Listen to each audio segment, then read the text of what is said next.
Hey guys, welcome back to Let's Play Final Fantasy IV.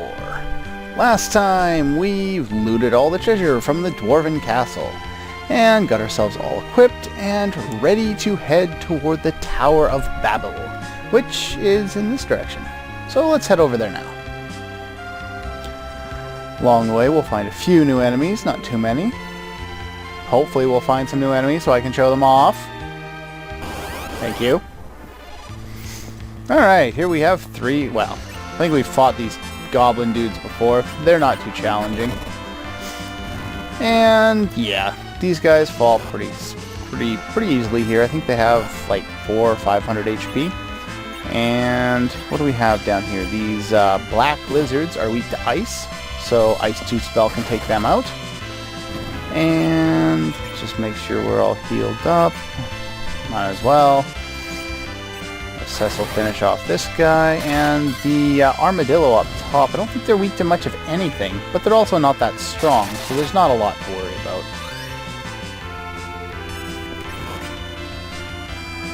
Have you killed that thing yet, Cecil? Come on, what's wrong with you? Thank you. Yeah, these guys, not too challenging. They fall pretty easily as well, even though they're quite large. And King gained a level. Nice. There is, I think, a couple other enemies around here, somewhere. Ah, there we go, the magma turtle. That was the other one I was looking for. And have Yang with the ice claw for this area. Oops. And for the upcoming area.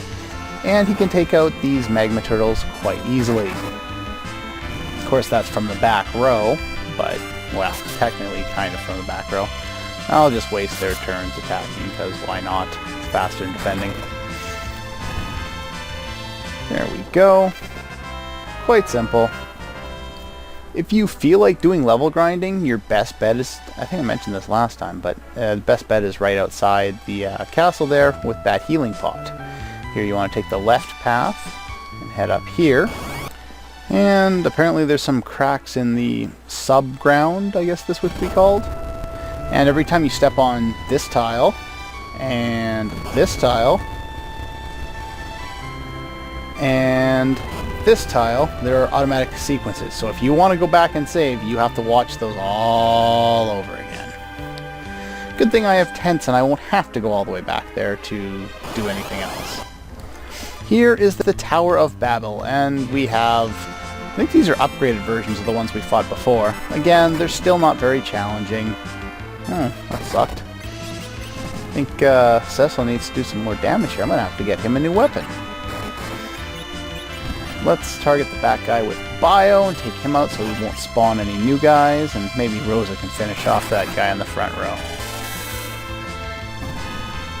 I wouldn't worry too much about MP. I find that it's probably easier to run through the tower in a couple different runs. You get to a certain point in the Tower of Babel here, and then you bail out and use a tent, get some ice arrows, and then try again. Basically what this allows you to do is not have to worry too much about your MP when you're going all over the place and looking for treasure. And next time, after we've used that tent and come through here, we'll be taking a straight shot through the first couple of floors and won't run into quite so many enemies, hopefully. And after that battle, Rosa learned the Almighty Cure 3 spell. I guess it's not that almighty, but it is pretty good. So there.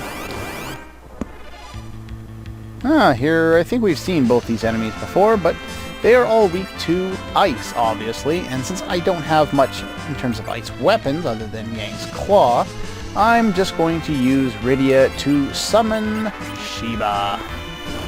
You could use Ice 2 and multi-target with it, but I think this is a little more effective and does a little bit more damage. Thank you. There we go. The Ice Queen strikes again and does a lot of damage. There we go. And Yang gains a level, and Cecil. Nice.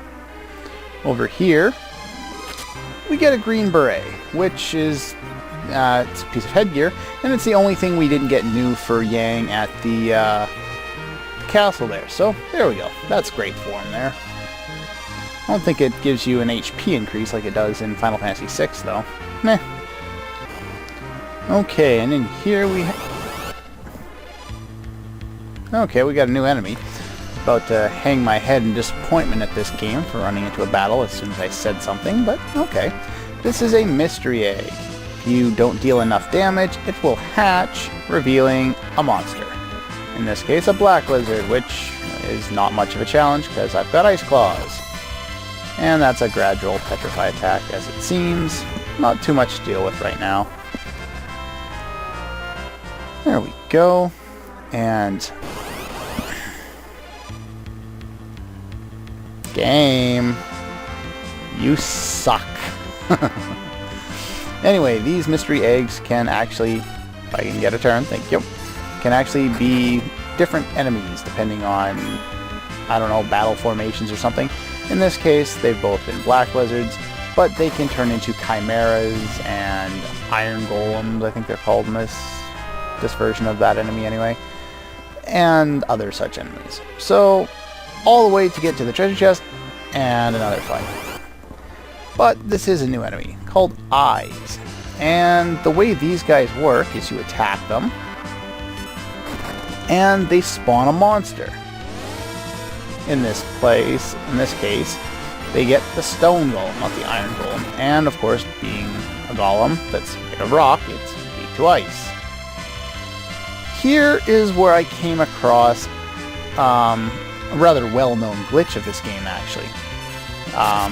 Basically, if you keep... Well, this isn't the glitch, but if you keep attacking it, it'll keep spawning more enemies, and you'll be able to gain levels relatively quickly. Right now, it doesn't have the best effectiveness, because we don't have some of the new weapons in this area, but we can still take them out relatively shortly. Hopefully. Come on. There you go. But it was here that I decided I was going to do some grinding during my initial playthrough, and I wanted to do less damage with Rydia, who I was using as my my attacker to initiate him summoning a new one, which he does every time you attack him. So what I did was I was playing around with her item slot, and basically what I did is I went and I had an empty space somewhere, and I grabbed one like that, select her weapon, the apparition rod, and I put it right there. And then I went and I just used a normal attack to fight the guy so that I could, grind up reasonably well. And I was hoping it would do less damage. It didn't turn out on doing a lot less damage. I think you can use mini on those golems if you feel the need to. I don't, but... see if I can take out this golem without having to use Yang here. Please? Tell me he's gonna die. Come on! No.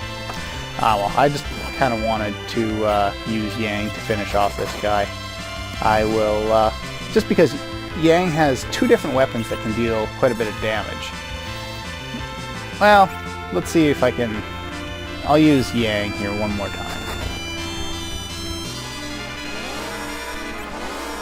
Okay, let's see if I can kill this guy here. Basically, you want to use the Ice Claw because he's weak to ice, and you want to use the Fairy Claw because it deals 4 times damage to giants, and use build-up. And if you do this, you can deal quite a bit of damage because it exploits 2 different types of weaknesses. Ow. Yeah, max damage early in the game. So awesome, making use of status effects and elemental weaknesses. And for that we get the Ice Spear. Very nice weapon. Okay, I'm just gonna do this on screen because there's a couple things I wanted to show you. The Ice Spear, there we go. And I didn't forget about the story I was talking about before there with Rydia. I unequipped her weapon by first selecting down here and then going up to her item spot and choosing her item. By doing that, now when you go to equip it, you actually have 2 of them. And you take it off, select it again, you've now just duplicated weapons. This is the main reason why I held on to the ancient sword that I got way back in the underground waterway under Baron, because that weapon sells for, I believe, 6,500 gold or 9,500 gold or something like that, which is a lot of money at this point in the game. You could dupe that weapon over and over and over again, get a lot of money, sell a lot of them, and you'll be pretty much good. I don't think I need to at this point, but there may be a point where I want to, and I'm just going to kind of keep it around just in case. And in this case, I just wanted to kind of show off that you can dupe items. It's there. I managed to get a healing rod from a some enemy dropped it. I can't remember which one. And yes, oh, the bandana stops confusion. I'd forgotten about that. And I found another one of those when I was fighting around in that area. Anyway, I think that's pretty much all I wanted to do other than heal, because ouch, that was kind of painful. Cecil definitely needs a little healing after that fight. Oops. And some more for Rosa, some more for Yang, some more for Cain. There we go. And the encounter rate in those little rooms is quite high, very similar to the way it was in Final Fantasy II, the original Final Fantasy II anyway. So you need to kind of beware of that. Here's another one of these guys. These guys, of course, are weak to lightning, so if you throw on, say, the Thunder Claw, and Hell Claw back on, use build up on this guy, then you won't have to worry about him summoning guys over and over again if you don't feel like grinding. And Yang should be able to take them out in one shot, and you won't have to worry about it. Yeah, that's a lot of damage. Probably doesn't even need build up in order to deal enough to one-shot them with the Thunder Claw. And for that we get the Ice Brand, which is very useful. One thing I really do like about this game is you get the elemental weapons that will be effective relatively early on in the areas, or right before the areas where they'll be useful. You know, we got the flame weapons when we were running into a lot of ice-based enemies, and now that we're going to be running into a lot of fire-based enemies, we get the ice weapons, which is very helpful.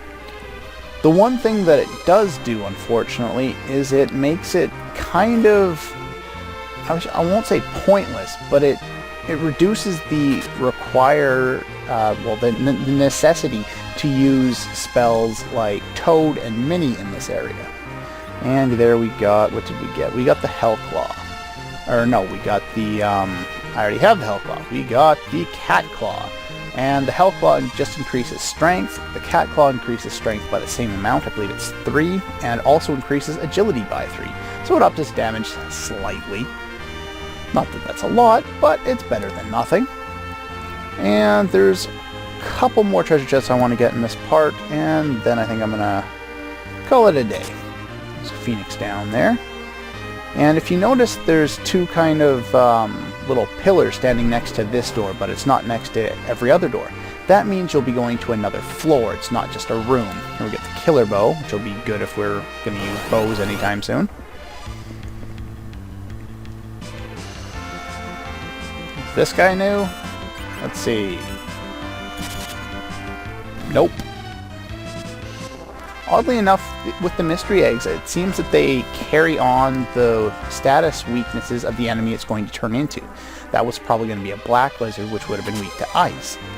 And we get an Antarctic Wind, which if you try and use those battle items now, there's not a lot of purpose to them. They don't do nearly enough damage to be worthwhile, so toss them or sell them. There's no real point.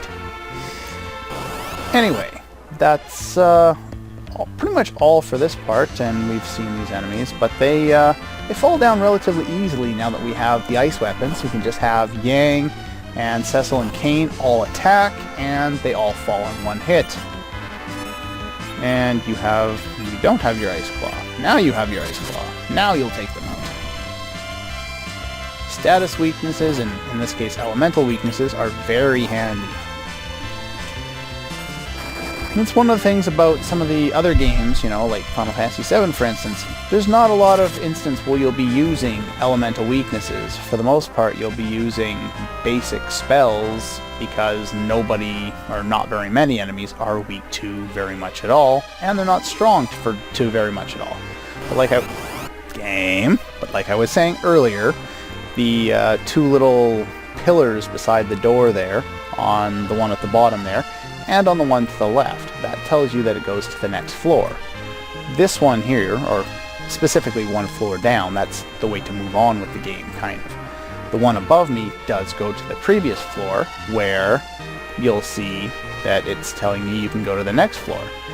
But on this side it doesn't. It's just basically one way of trying to find your way through here and not go into the wrong door first. But anyway, that's all the time I have for this episode. In between this one, the end of this part here and the next one, I'm going to go outside and use a tent, heal up, get back to this point, and I'll meet you guys here next time.